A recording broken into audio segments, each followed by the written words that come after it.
जो जो जन श्रद्धा भाव से करे सूत्र का ज्ञान, ज्ञानावरणीय कर्म कटे, प्राप्त करे सद्ज्ञान। तेरा ज्ञान अनंत है, मुझे ज्ञान की प्यास, केवल ज्ञानी मैं बनूं, यही है अंतिम आस। केवल दर्शी मैं बनूं, यही है अंतिम आस।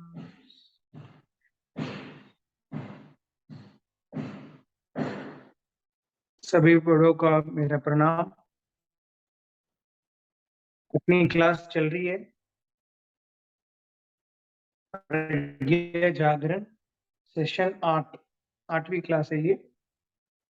पिछली क्लास में 5 समिति 3 गुप्ती का विषय नहीं चला था, तो शिष्य को कंटिन्यू कर रहे हैं। 5 समिति 3 गुप्ती में शेषना समिति, उसमें उद्गम के 16 दोष, उत्पादन के 16 दोष के बारे में हम समझे थे।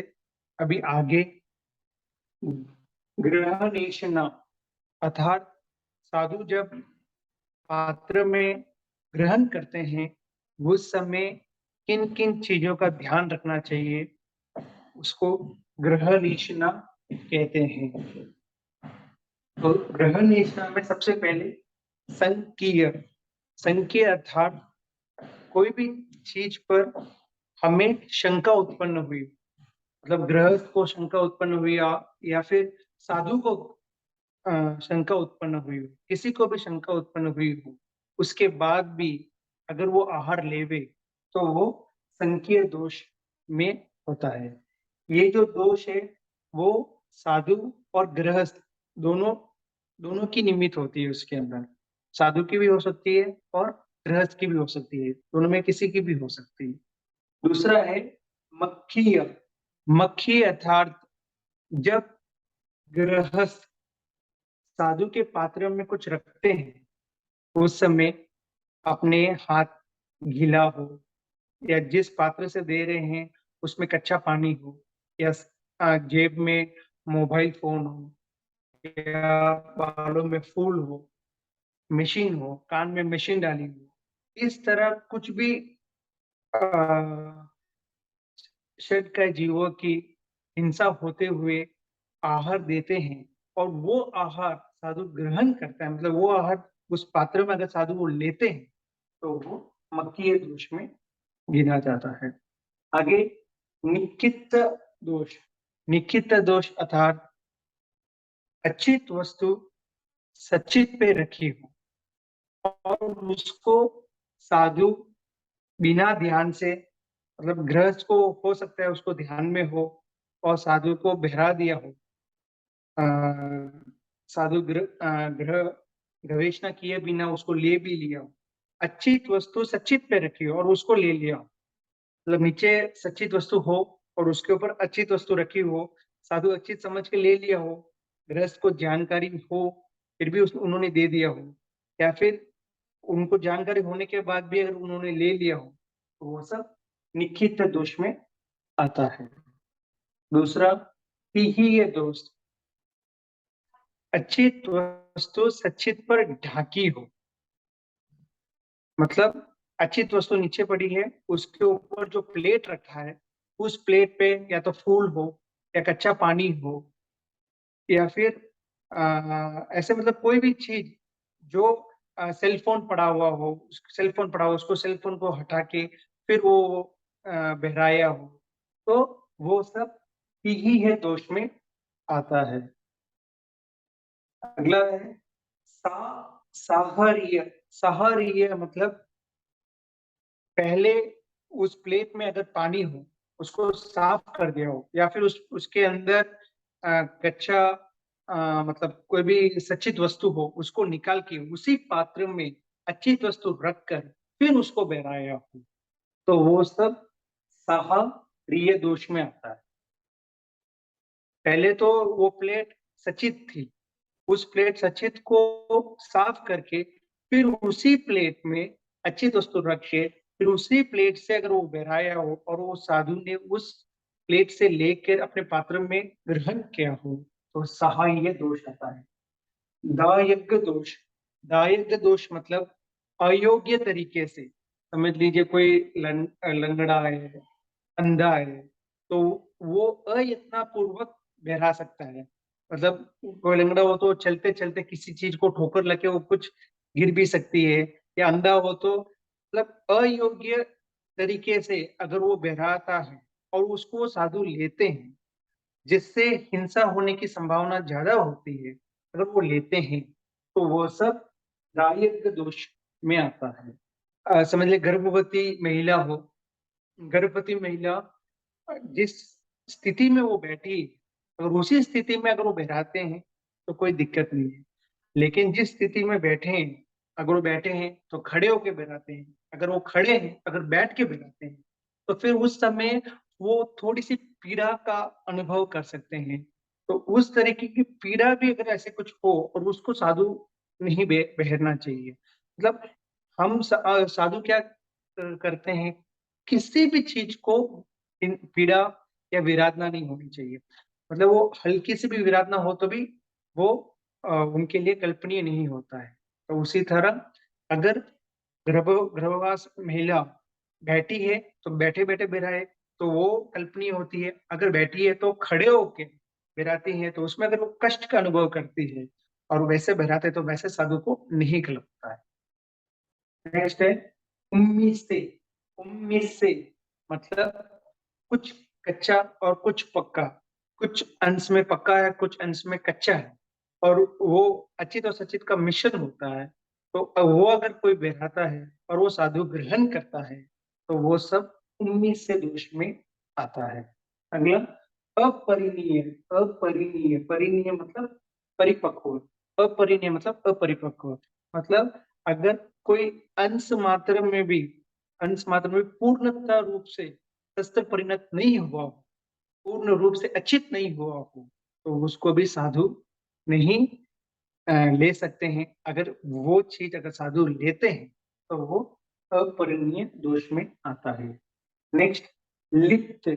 लिप्त मतलब अ, थोड़ी सी गीली गिली हुई मिट्टी है, और गीली हुई मिट्टी है, गीली हुई मिट्टी मतलब गीली हुई मिट्टी कुछ समय ही हुआ है तो वो सचित ही होती है, मतलब कुछ समय के बाद ही वो अचित में परिणित होते हैं। तो उस गीली मिट्टी या गीला पानी उसके ऊपर लांग कर, उलंग कर, अगर वो यहाँ से वहां उलंग कर वो जाते हैं और वहां से कुछ चीज लेके आके वापस यहाँ से लांग कर ऐसे आते हैं, तो वैसी जगह से लांग के चलना और आना, तो उसमें वो भी हो सकता है कि अपन जब भी लांगते हैं तो उसमें से अपने पाँव में से कुछ मिट्टी गिरने की संभावना होती है, कुछ भी चीज गिरने की संभावना होती है। तो उस समय अगर ऐसे कोई करता है और वो साधु वो जो लेके आते वस्तु को ग्रहण करता है तो वो सब लिप्त दोष में आता है। नेक्स्ट चर्दित दोष, अर्थात चर्दित दोष में क्या आता है,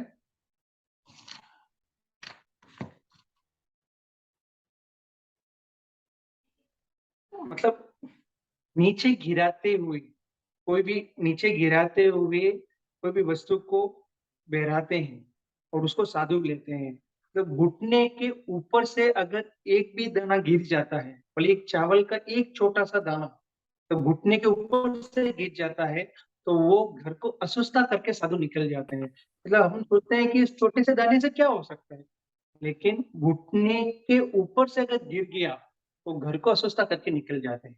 तो वैसे ही अपन कोई भी चीज बहराते समय अगर कुछ गिरा के अगर बहरा रहे हैं और वो साधु, तब साधु को जब भी अपने पात्र में कोई भी भोजन आदि आइटम कोई भी लेते हैं तो उस समय पूरे अपने आंखों को पूरे खुले रख के कि वो कैसे बहरा रहा है वो सब चीज की नजर रखते हैं कि भाई किसी प्रकार का कोई दोष नहीं हो जाए।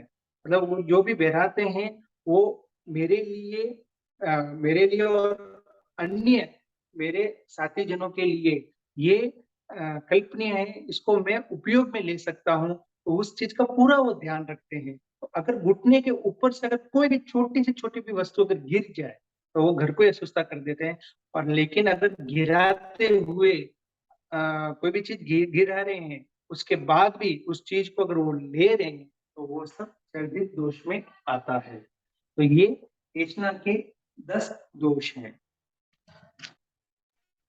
तो याद अच्छा करने के मैडम, लिए। यस।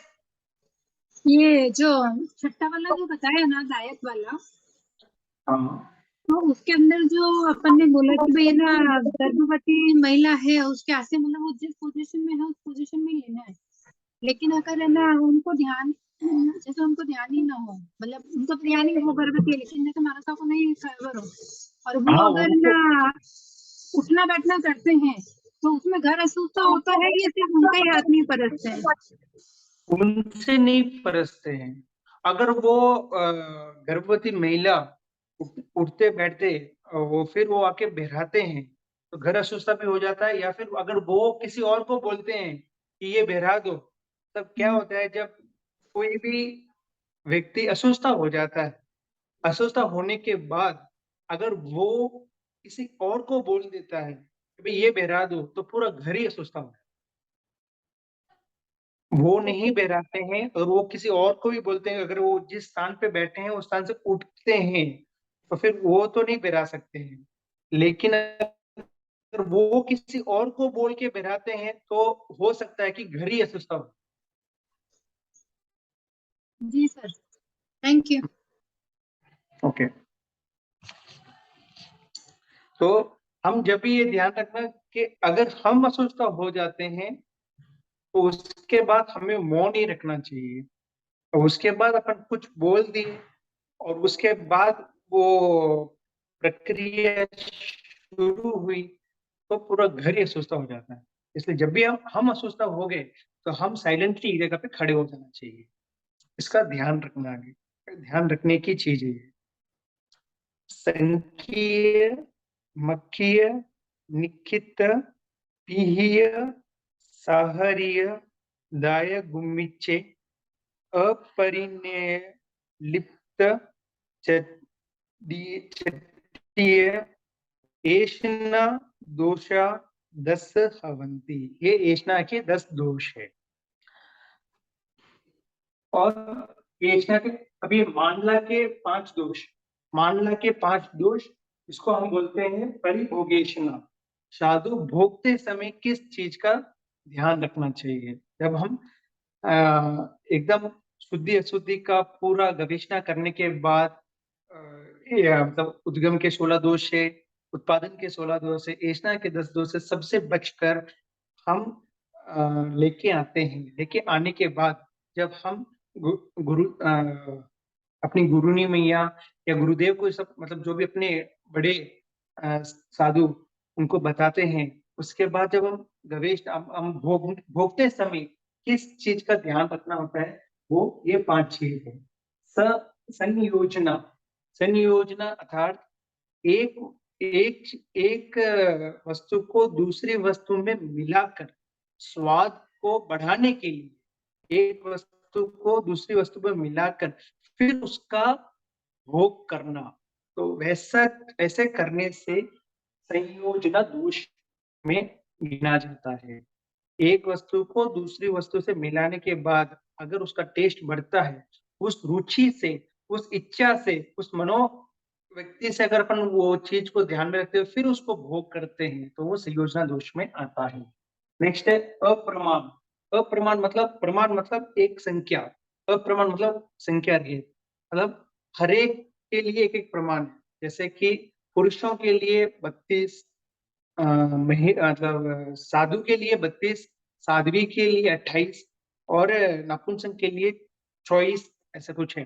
तो उस उतना ही कवल का भोग भोग मतलब उतना ही कवल हमें लेना चाहिए, उससे अधिक नहीं लेना चाहिए। उससे कम ले तो अच्छी बात है, उससे अधिक तो नहीं लेना चाहिए। तो अगर कोई चीज अपन को प्रिय लग गई हो, अच्छी लग गई हो, तो हम खाते जाएं, खाते जाएं, खाते जाएं, उसी चीज को खाते जाएं, खाते जाएं, बिना अपनी जो लिमिट है उसको भूल के अपन खाते जाए, खाते जाए, तो वो सब अप्रमाण दोष में आता है। नेक्स्ट, अंगार दोष। अंगार दोष मतलब जब कोई चीज वस्तु अपन भोग कर रहे हैं, उस समय वो अच्छी लगी हो, मतलब उसका जो टेस्ट वो बराबर नमक है, बराबर मिर्ची, मतलब बराबर नमक, बराबर मिर्ची, बराबर तेल, मतलब सब चीज बराबर रूप से बनी हुई, तो हम हो सकता है उस सरस आहार के लिए उस भोजन का, या फिर जिसने भी ये भोजन बनाया है उसकी हम प्रशंसा करें। तो वो वैसे ही अगर अपन प्रशंसा करते हैं तो वो सब अंगार दोष में गिना जाता है।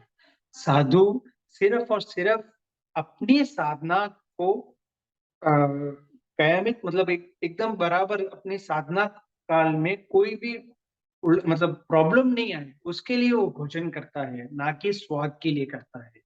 वो केवल और केवल अपनी धर्म चर्चा में विडंबना ना आए, प्रॉब्लम ना आए, तो उसके लिए, शरीर को चलाने के लिए भोजन बहुत जरूरी है, उसके लिए ही वो भोजन करता है। इसलिए इस प्रकार की प्रशंसा अगर वो करता है तो वो सब अंगार दोष में आता है। नेक्स्ट, धूम दोष। धूम दोष मतलब जैसे हम प्रशंसा करते हैं वैसे अगर वीरचार, मतलब नमक ज्यादा पड़ गया हो, मिर्ची ज्यादा हो गई हो, या फिर पूरा तेल तेल का बना दिया हो, तो उस टाइप का अगर आहार आता है तो उस समय वो आहार भोगते समय उस आहार की निंदा करते हैं, या फिर वो जो बनाया उसकी निंदा करते हैं कि अमुक अमुक व्यक्ति ने ऐसा आहार बनाया, ऐसा आहार बनाया है, वो कैसा है, वो उनको मेरे हमारे बारे में कुछ चिंता ही नहीं है, उस तरह की कोई भी अर्थ ध्यान करते हैं तो वो सब धूम दोष में आता है। अकारण, अकारण मतलब कारण, मतलब कुछ विशेष, मतलब कुछ कारण उत्पन्न होने के कारण। अकारण मतलब बिना कारण से आहार लेना, कोई भी बिना कारण से। तो उत्तराखंड सूत्र में 6 कारण बताए हैं जिस, अगर वैसी कोई परिस्थिति हो तो ही आहार लेते हैं। तो वो 6 कारण है सुधा वेदनीय को शांत करने के लिए। सुधा वेदनीय अर्थात भूख, भूख को शांत करने के लिए, या उसको असह्य होने के कारण वो भोजन करते हैं। और दूसरा भैयावच के लिए, सेवा करने के लिए, किसी तपस्वी की, किसी साधु, मतलब अपने साधु साधु जन की, किसी रोगी की, मतलब साधु में कोई भी रोग किसी को रोग हो तो उसकी सेवा करने के लिए। तो उसको कभी हम किसी की सेवा करते हैं तो उसके लिए हमारे पास ताकत भी चाहिए चाहिए होती है। तो वो ताकत कहाँ से आती है? आहार करने से आती है। तो उसके कारण अगर आहार करना पड़े तो कोई प्रॉब्लम नहीं है। ये दूसरा कारण। तीसरा, ईरिया समिति का संपूर्ण पालन करने के लिए, मतलब हम जब चलते हैं, जब भोजन नहीं करते हैं तो कोई कोई तो एकदम बिना भोजन किए हुए भी एकदम स्फटिक रहते हैं, और कोई कोई किसी किसी को चक्कर भी आ सकता है। तो उस समय अगर अपन चलते हैं तो वो एरिया समिति की संपूर्ण पालन करना उस समय मुश्किल होता है। अगर भोजन किया हुआ होता है तो एरिया समिति की पालना में कोई भी तकलीफ नहीं होती है। तो एरिया समिति की पालना के लिए, या फिर 16 प्रकार के संयम को, 16 प्रकार के संयम को पालने के लिए, संयम को निर्दोष पालने के लिए आहार करना जरूरी होता है, उसके लिए आहार करते हैं। या फिर आर्तधन रोदन में नहीं जाके अपना पूरा ध्यान धर्म ध्यान में रहे, उसके लिए आहार करना आवश्यक होता है। क्योंकि मन शांत रहता है, मतलब मन, जब मन शांत रहता है तब हम धर्म में अग्रसर रहते हैं। तो अपनी मन की शांति के लिए अगर आहार करना पड़े तो वो कर सकते। इन 6 कारणों के अलावा बिना मतलब के ऐसे चलते फिरते आहार करना, बिना समय के आहार करना, अगर उस टाइप का अगर कुछ भी होता है तो वो अकरण दोष में आता है। तो ये हो गया है गृहनिष्ठा और परिभोगनिष्ठा।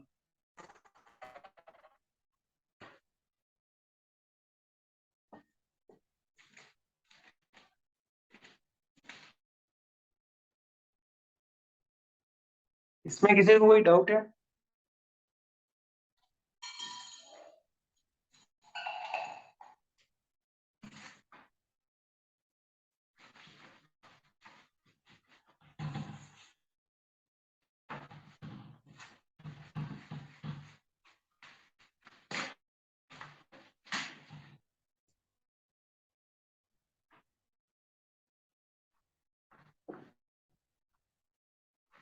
कृष्णा समिति के कितने दोष हैं?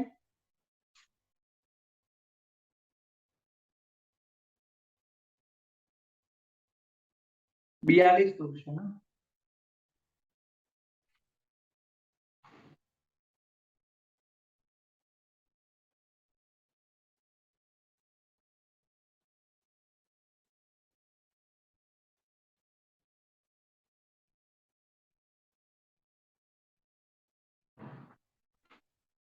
उद्गम के कितने दोष हैं? 16। उत्पादन के? 16। और एष्णा के? 10। बस। तो द्रव्य से इन 42 दोषों को टालकर शुद्धि अशुद्धि की विशेष मतलब जितनी भी निसंकोच होकर साधु गवेषणा करने के बाद फिर ही उनके पात्र में वो भोजन आना चाहिए। तो कहते हैं कि 42 उद्गम के 16, उत्पादन के 16 और एष्णा के 42 दोषों को टालकर आहार, पानी, वस्त्र, पात्र, मखान आदि याचना लेवे। द्रव्य से इन 42 दोषों को टालकर एकदम संतुष्ट याचना करने के बाद ही उस आहार को लेवे। तो ये उद्गम के 16 और उत्पादन के 16 ये दोनों क्या है? ये किस में आते हैं?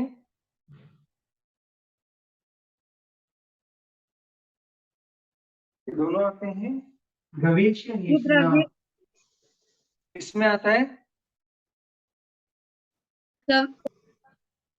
गवेष्य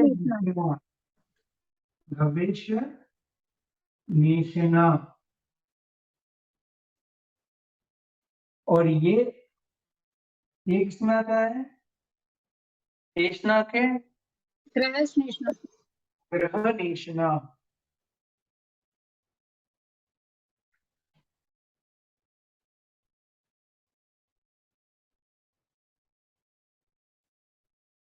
और नेक्स्ट है क्षेत्र से। क्षेत्र से क्या होता है कि जहां से भी अपन आहार लेते हैं, मतलब जहां से भी साधु आहार लेते हैं, उसके बाद 7 किलोमीटर के सराउंडिंग के अंदर अंदर ही उसको भोग लेना चाहिए। 7 किलोमीटर के अगर बाहर निकल गए तो वो जो आहार है उनको वो परखना ही पड़ेगा। उस 7 किलोमीटर के बाहर उनको वो आहार को भोग करने में अनुमति नहीं है। वो सिद्धांत के खिलाफ हो जाएगा। मतलब जो 8 समिति 3 गुप्ती का जो ये बनाया हुआ है मर्यादा, उससे वो उल्लंघन हो जाएगा। तो 7 किलोमीटर के अंदर अंदर में ही उसका भोग लेना चाहिए क्षेत्र से। फिर काल से पहले प्रहर में जो आहार लेके आते हैं उसको चौथे प्रहर में भोगा नहीं जाता है। पहले प्रहर में जो भी लेके आते हैं उसको तीसरे प्रहर के अंदर अंदर ही उसको क्लियर या कंप्लीट कर देना चाहिए होता है। इसलिए कभी कभी साधु जब भी विहारों में होते हैं तो पौर्सी के बाद ही आहार लेने जाते हैं ताकि वो चौथे प्रहर तक काम में आ सके। तो पहले प्रहर में लाया हुआ आहार को चौथे प्रहर में भोगा नहीं जा सकता है। क्षेत्र से, काल से, फिर भाव से मांडला के 5 दोषों को टालकर आहार आदि भोगे। मांडला के 5 दोष आपको बताया गया था, वो ध्यान में है ना? संयोजना, अप्रमाण, इंगाले, धूम, कारणे। धूम और अकारण, इनको टालकर आहार आदि भोगे। ठीक है। तो उद्गम के 16 दोष, उत्पादन के 16 दोष, एष्णा के 10 दोष और मांडला के 5 दोष, इनके बारे में अगर जानकारी होती है तो हम साधु संत को शुद्ध गोचरी बहरा सकते हैं। अगर शुद्ध गोचरी अहो भाग से बहराते हैं तो हमारा भव कम होने की संभावना होती है। तो हम एक शुद्ध गोचरी से कौन से वो खीर बह रही थी ना एकदम, तीर्थंकर गोत्र का बंद कर सकते हैं। तीर्थंकर गोत्र का भी बंद होता है। और इन्होंने खीर बह रही थी, याद नहीं आ रहा है। उन्होंने एकदम शुद्ध भावना से खीर बह रही थी, उसके कारण उनका अगला भाव ऐसा हुआ कि उनके घर पे कोटि कोटि सोना सोना हर रोज उनके घर में ऐसे ही आते।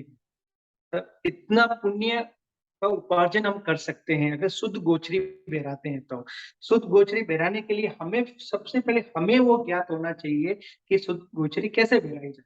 तो ये उद्गम, उत्पादन, एष्णा के इन 42 दोषों को हमें भी जानकारी होनी आवश्यक है। अगर हमें जानकारी होगी तो ही हम उनको शुद्ध गोचरी बहरा सकते हैं।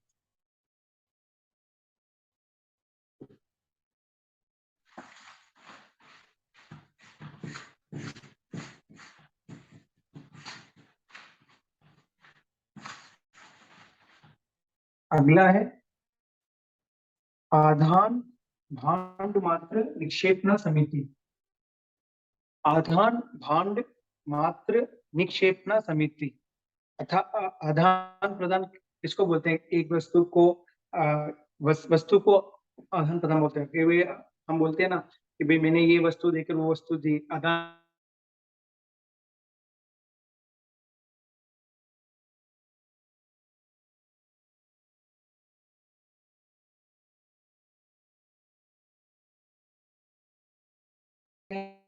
फिर वापस सर आपकी आवाज ब्रेक हो गई। अभी अभी आ रही है सर। ओके। आदान भांड मात्र निक्षेपणा समिति उपकरणों को लेते समय यत्नपूर्वक लेना और रखते समय यत्नपूर्वक रखना, तो उसको कहते हैं आधान भांड मात्र निक्षेपणा समिति। उपधि दो प्रकार की होती है।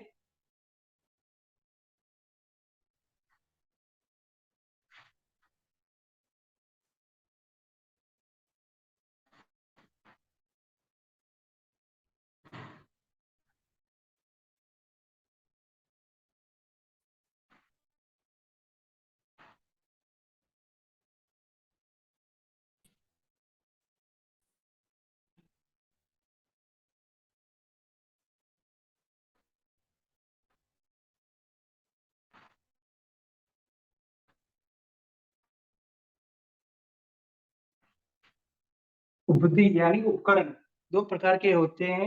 वो एक ओगोपधि, एक उपग्रहिको उपधि। ओगोपधि मतलब जो हमेशा उनके पास में रहते हैं, जो हमेशा उनके पास में रहते हैं, जैसे ओगा होता है, मुपत्ति होती है, आसन होता है, वस्त्र होते हैं, वो जो हमेशा उनके पास रहते हैं। और उपग्रहिको उपधि क्या होता है? जो समय समय पर उसको यूज करते हैं, फिर वहीं पे उनको रख के चले जाते हैं। जैसे पाट होता है, पाटला होता है, मतलब पाट पाटला होता है। वो सारी चीजें वो उपग्रहिको उपधि में आता है। ओगोपधि उपग्रहिको उपधि में आता है। तो जब भी उपकरण या उपकरण को लेते हैं, तो सबसे पहले जब लेते हैं तब उसका समीक्षण करें, मतलब आंखों से पूर्णतः देखें कि जो जो चीज अपन ले रहे हैं उसका पूरा समीक्षण करें, फिर उसको उठाएं, जहां पे रखना है वहां पे सबसे पहले प्रतिलेखन कर लेना चाहिए। प्रतिलेखन करने के बाद में उसको दृष्टि से प्रमाजन दृष्टि से उसको देख लेना चाहिए कि वहां पे कोई भी जीव जंतु नहीं है। फिर रखते समय बहुत सावधानी पूर्वक एकदम ऐसे ऊपर से फेंक के नहीं रखते हैं, एकदम सावधानी एकदम नीचे झुककर एकदम आराम से रखते हैं, ताकि वहां पे कोई किसी किसी तरह की कोई भी काय की हिंसा नहीं हो। तो लेते समय उठाते समय ऐसे बिना देखे नहीं उठाते हैं, एकदम देख के उठाते हैं। जहां पे रखना है वहां का पहले प्रतिलेखन करते हैं। प्रतिलेखन करने के बाद अपनी दृष्टि से प्रमाजन करते हैं, फिर देखते हैं वहां पे कोई जीव जंतु नहीं है, फिर वहां पे उस वस्तु को रखते हैं। तो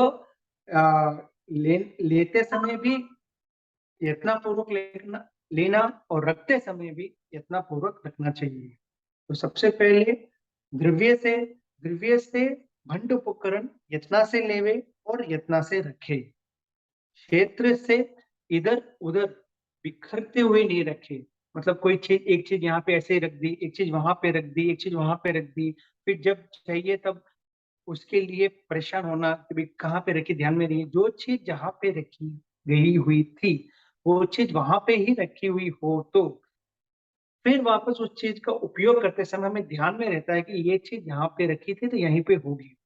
यहाँ वहां बिखर के हुए रखते हैं तो दिखने में भी अच्छा नहीं लगता है, वो एकदम कसा फसा सा लगता है, अव्यवस्थित लगता है, और उसमें हिंसा होने की संभावना भी ज्यादा होती है। एक जगह पे रखी होती है तो उस एक जगह पे ही ध्यान में रखना पड़ता है।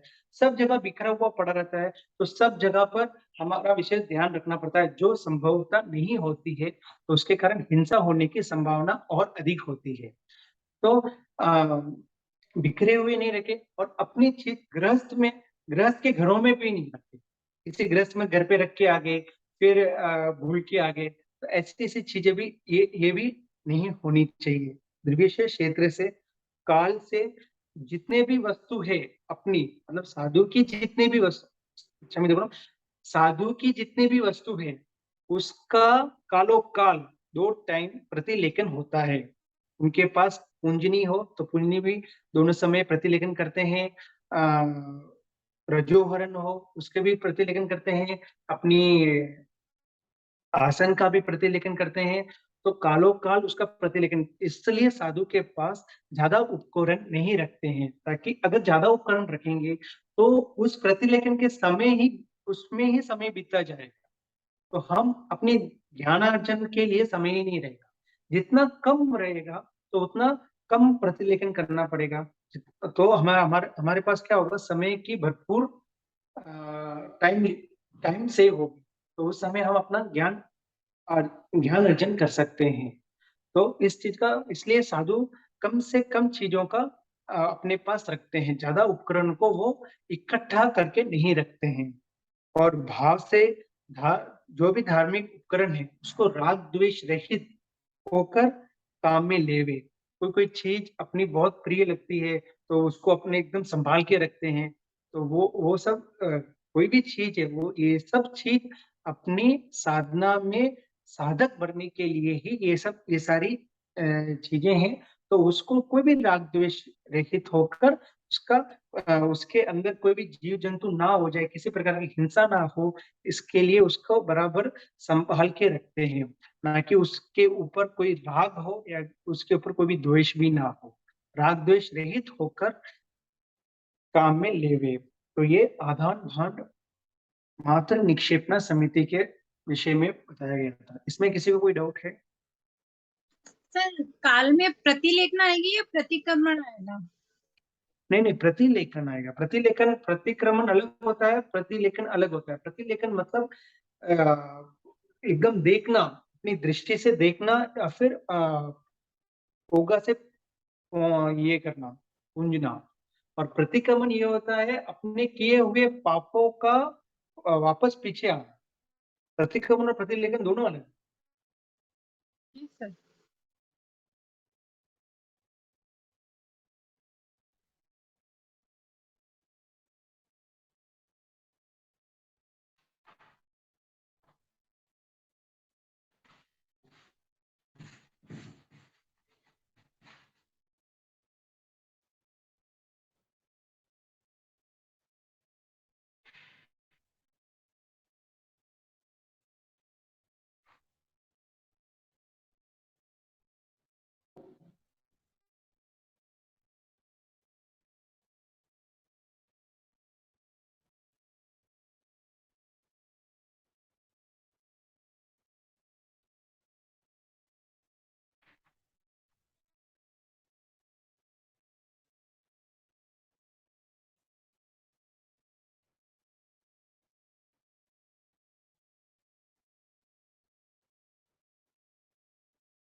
अगला है उच्चार पार्श्वन खेल सिंगान जल परिस्थापनिका समिति। उच्चार अर्थात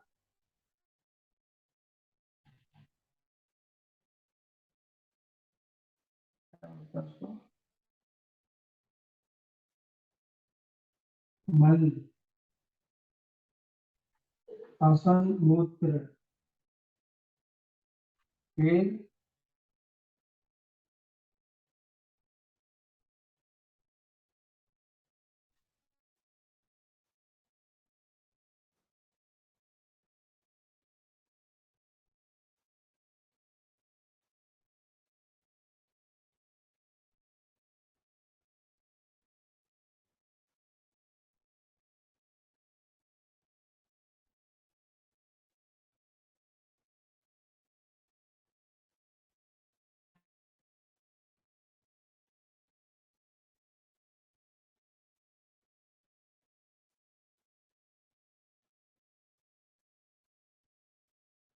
उच्चार पार्श्वन खेल सिंगान जल परिस्थापनिका समिति। उच्चार यानी मल, पार्श्वन यानी मूत्र, खेल यानी कफ जो मुंह से निकलता है, सिंघाण जो नाक से निकलता है, जल शरीर का मेल, पसीना आदि, परिस्थापनिकना अर्थात पलटना। तो मतलब इन सारी चीजों को कैसे कैसे कहाँ कहाँ पलटना, किस स्थान पे पलटना, कैसे पलटना, उसके बारे में ये उच्चार पार्श्वन खेल सिंघाण जल परिस्थापनिका समिति में बताया गया है। तो सबसे पहले द्रव्य से उच्चार प्राश्वन खेल सिंघाण जल परिस्थापनिका समिति को इस प्रकार मतलब कोई भी योग्य परखने योग्य जगह पे जाकर परखे। तो उस जगह को एकदम ध्यान में पहले उस चीज में जहाँ पे परखने वाले होते हैं वहां पे जाकर वहां पे प्रतिलेखना करके फिर अपनी दृष्टि से देखने के बाद फिर वहां पर जाके हमें परखना चाहिए। तो कोई भी योग्य स्थान में जाकर उसको परखे।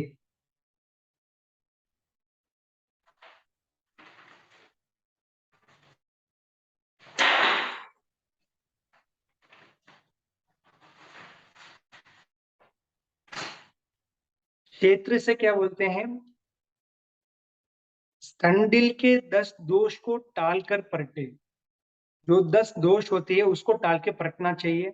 वो 10 दोष कौन से हैं? जहां मनुष्य का आना जाना देखना ना हो वहां परटे। जहां मनुष्य का आवागमन ज्यादा ना हो वहां पे, एकांत स्थान में जहां पे हो वहां पे जाके परटे। दूसरा, जहां जीवों का उपघात ना हो वहां पे परटे। मतलब हम ये सारी चीजें जब परखते हैं उस समय हमें ये ध्यान में रहना चाहिए, ये परखने के बाद ये परखते समय जहाँ पे हम इसको परख रहे हैं वहां पे किसी जीव की हिंसा तो नहीं हो रही है, किसी जीव को विराधना तो नहीं हो रही है, किसी जीव को पीड़ा तो नहीं पहुंच रही है। तो इस सब चीजों का हमें ध्यान रखना चाहिए। उसके लिए हमें जहाँ पे परखते हैं वहां पे पहले तो हम देखना चाहिए, वहां पे प्रतिलेखन करना चाहिए। प्रतिलेखन करने के बाद उसको दृष्टि से देखें वहां पर कोई जीव तो नहीं है, फिर वहां पे परखना चाहिए ताकि किसी भी जीवों को उपघात ना हो। समभूमि में पे परखे। समभूमि मतलब जो समतल हो, एकदम स्ट्रेट हो। ऐसी टेढ़ी मेढ़ी होती है तो क्या होता है, जब जहाँ पे अपन परखते हैं वो ऊपर से नीचे गिरने का संभावना होती है। तो वो सभी जगह पे हमें देखना होता है। अगर समतल भूमि हो तो ऐसी नजर में अपन देख सकते हैं। पोलार रहित अथवा ऋणादि से आच्छादन से रहित भूमि पर परटे। मतलब कहते हैं ना 4 अंगुल तक अच्छी तरह 4 अंगुल के नीचे भूमि सचित हो जाती है। तो एकदम पोलर भूमि है, एकदम अच्छित भूमि है, वो हमें पहले उसका ध्यान होना चाहिए कि ये भूमि एकदम अच्छित है कि नहीं। अगर अच्छित भूमि है तो वहां पे ही परखना चाहिए। एकदम गीली है, एकदम पोली है, ऐसी ऐसी भूमि पे परखना नहीं चाहिए। वो गीली मिट्टी में जीव जंतु की उत्पत्ति होने की संभावना ज्यादा रहती है। थोड़े काल की अच्छित हुई भूमि पे ना परटे। मतलब अभी अभी अच्छित हुई है ऐसी भूमि हो तो उस भूमि में हमें नहीं परखना चाहिए। मतलब जो भी साधु संत होती है उनको तो इतना तो अपने आप ध्यान में आ ही जाता है कि ये भूमि कैसी है, पोली है कि नहीं है, कि ये अच्छित होके कितने समय हो गया है, क्योंकि उनका अनुभव अनुभव इतना होता है कि उनको इन सब चीजों की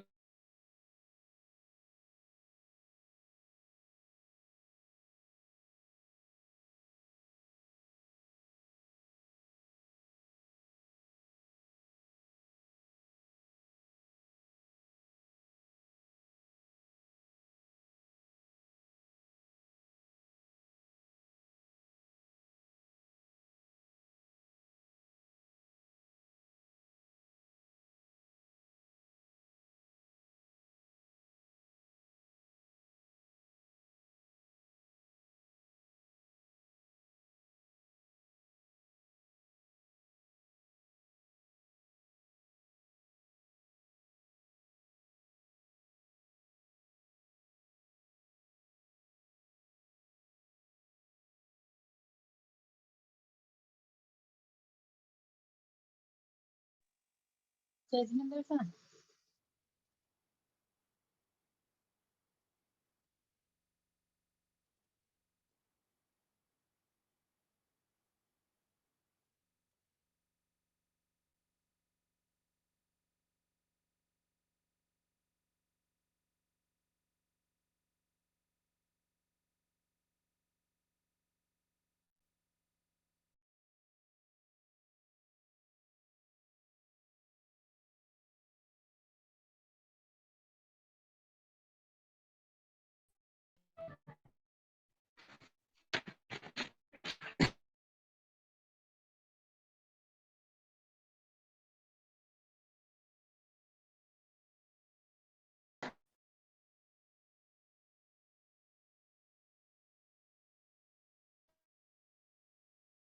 इस चार अवचित हो ऐसी भूमि में ही करनी चाहिए। ग्राम नगर सर आपकी आवाज उद्यान आदि के तटीय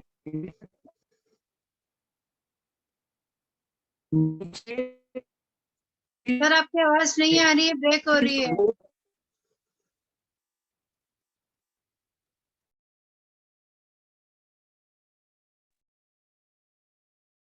ओके, मतलब जो एकदम ग्राम नगर एकदम मतलब समझ लो कि भाई कोई नगर आ गया हो तो वो उस नगर के एकदम आजू बाजू जाके नहीं पड़ते, ताकि वहां के जो भी लोग हैं, आने वाले जो लोग होते हैं, तो उनको क्रोध भी हो सकता है। तो इसलिए ऐसी जगह पे पलटे जहां पर किसी को भी कोई प्रकार की परेशानी ना हो। चूहे के बिल आदि रहित भूमि पे पड़ते, जहां जहां चूहों के बिल होते हैं, और चूहों के जो बिल बने हुए होते हैं वहां पे जाकर कर पलटते हैं।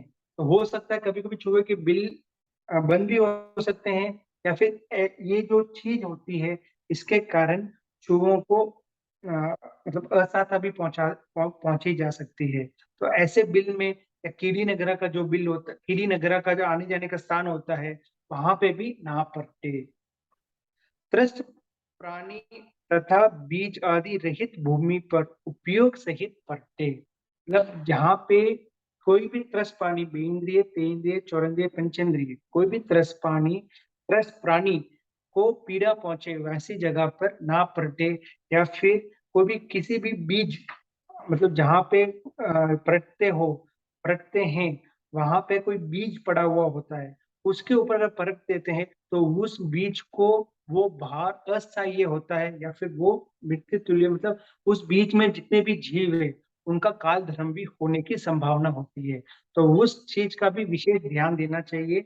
इसलिए जब भी परखते हैं, जहां भी पर्यटने की भूमि होती है वहां पे सबसे पहले जाके उस पर्यटने की भूमि को देख के आते हैं, उसका प्रतिलेखन करके आते हैं। फिर जहाँ पर्यटने का जो भी सामान है उसको लेके जाके उस भूमि को परतते समय भी वापस एक बार उस चीज को बराबर इतना पूर्वक देखते हैं, फिर उसको परतते हैं, ताकि कोई भी जीव को किसी भी प्रकार की हिंसा या पीड़ा ना हो। फिर काल से सायंकाल परतने योग्य भूमि भूमि की प्रतिलेखन करे। जो अभी आपको मैंने बताया था, सायंकाल परतने योग्य भूमि को प्रतिलेखन करे, मतलब जो भी भूमि में आप परतने जा रहे हो उसका पहले से ही प्रतिलेखन हो जाना चाहिए, सायंकाल के अंदर अंदर, मतलब सूर्य अस्त होने के पहले पहले ही। भाव से, तो भाव से क्या होता है, जब हम परतने जाते हैं तो उससे पहले वो सिरे अवश्य ही कहकर निकलना चाहिए। अवश्य ही कहकर क्यों निकलते हैं, ताकि जो भी अपने साथ में अन्य जो साधु है उनको ये सूचित हो जाता है कि अमुक साधु किसी विशेष कार्य के लिए स्थानक से बाहर निकले हैं। अवश्य कार्य के लिए अवश्य ही 3 बार बोल के जाते हैं, ताकि उनके ध्यान में रहे कि कोई अमुक साधु किसी, मतलब या गोचरी लेते जाने समय भी अवश्य ही बोल के निकलते हैं, या परतने जाते समय भी अवश्य ही 3 बार बोल के जाते हैं, ताकि अन्य साथी जन को ये मालूम रहे कि वो अभी स्थानक में नहीं है, वो किसी आवश्यक कार्य के लिए बाहर गए हैं। फिर जहाँ पे परतने होता है वहां पर सकेंद्र महाराज की आज्ञा लेते हैं। सकेंद्र महाराज की आज्ञा लेने के बाद 4 अंगुल ऊपर से परतते हैं, ताकि वो अच्छी भूमि में ऐसे थोड़ा बिखरे हुए परखते हैं, ताकि जल्दी से वो सूख जाए। एक ही जगह पर अपनी पूरे मल मूत्र को एक ही जगह पर ऐसे नहीं परखते हैं, तो ऐसे बिखरते बिखरते परखते हैं, ताकि वो जितना बिखरा हुआ रहेगा उतना जल्दी सूखने की संभावना होती है। तो 4 अंगुल ऊपर से इतना पूर्वक परखते, और परखने के बाद वो सिरे बोलते हैं। अभी इस मतलब वो अपन बोलते हैं ना, वो सी रामी, वैसे उसी तरह वो सिरे बोलते हैं कि भाई अभी इसके ऊपर से मेरा पाप निष्फल हो, उस टाइप में वो सिरे मैंने उसको वो सिरा दिया है। वो सिरे 3 बार बोलते हैं। फिर जैसे ही स्थानक में वापस प्रवेश करते हैं तो उस समय बोलते हैं निस्सही निस्सही, वो 3 बार बोलते हैं कि मैं मतलब अभी जितने भी पाप कार्य है उस समय निवृत्त होती हूँ या निवृत्त होता हूँ। निस्सही निस्सही 3 बार बोलते हैं।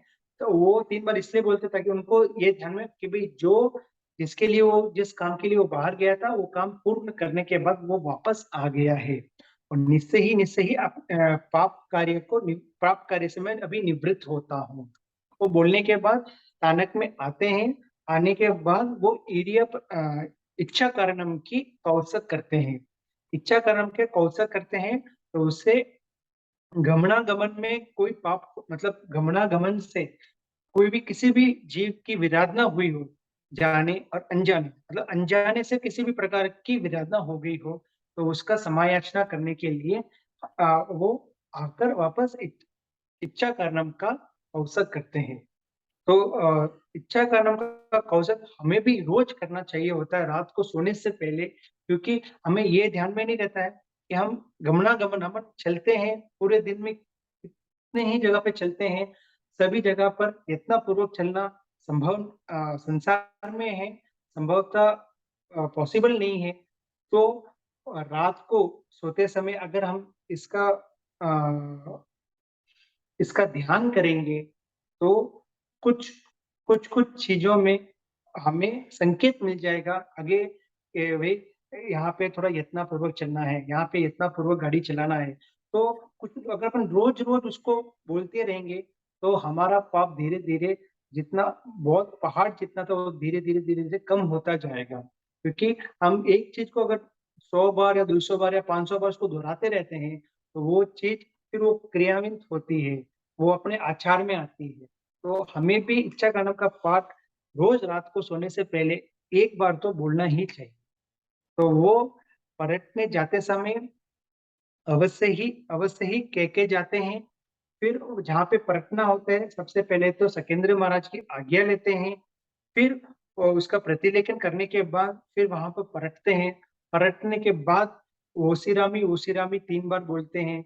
ओसिरामी बोलने के बाद वहां से वापस जब स्थानक में आते हैं तो निश्चय ही 3 बार बोल के स्थानक में प्रवेश करते हैं।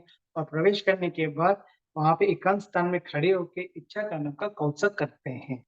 ये उच्चार पार्श्वन खेल सिंगान जल निक्षेपण जल परिस्थापनिका समिति के बारे में ये था। इसमें किसी को कोई डाउट है? सर ये जगन्य एक हाथ चौरस भूमि पर के इसको वापस बताओ ना, एक्चुअली में आपकी आवाज नहीं आई थी उस पॉइंट। एक हाथ चौरस मतलब एक हाथ अगर ये है तो इस साइड भी एक हाथ, इस साइड भी एक हाथ, इस साइड भी एक हाथ, मतलब स्क्वायर। चौरस मतलब स्क्वायर। एक हाथ का एटलीस्ट एक हाथ का चौरस होना चाहिए। अगर समझ लीजिए इतनी सी भूमि,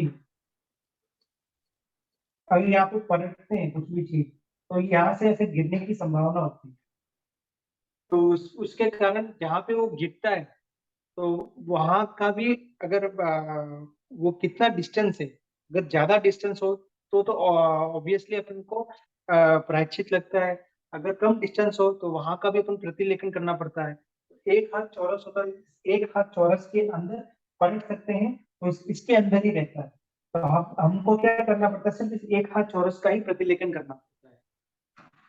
हेलो जहाँ पे पलटते हैं वो भूमि का हाँ बोलो संतोष मैडम ठीक है ठीक है। पूनम जी सर। खाली पूनम ओके तो आज यही रखते हैं। ललित अगली क्लास चौथा और दिन शुरू करेंगे, कल का चौथा दिन अगली क्लास में करेंगे। जी सर। एक ही कोई भी और कोई डाउट हो तो पूछ सकते हैं। ललित आगे कहीं है कहीं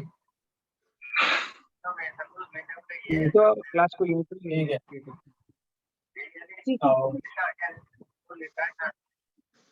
एक गुरुवर कृपा करी हो गया ज्ञान एक सौ सत्तर करा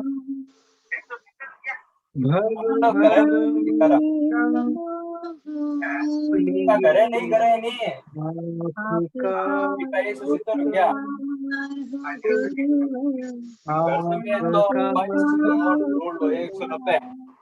तो 190 जो हाँ। हो गया उसको हाँ।